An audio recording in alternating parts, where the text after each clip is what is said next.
kulanti wanaagsan daawadayaal meel kasta dunida ku joogtaan waxaan idiin soo gudbinaynaa sawirro maanta oo dhan baraha bulshada ku wareegayay dad badanna ku muransanaayeen muuqaaladoodii qaar badan ay aaminsanaayeen in ay veeg yihiin oo kor la saaray ay tahay qaarna ay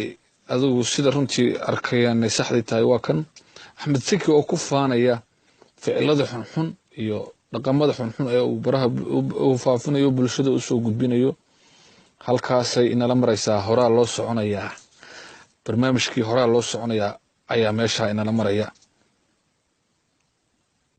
oo dhan ka hadlaysa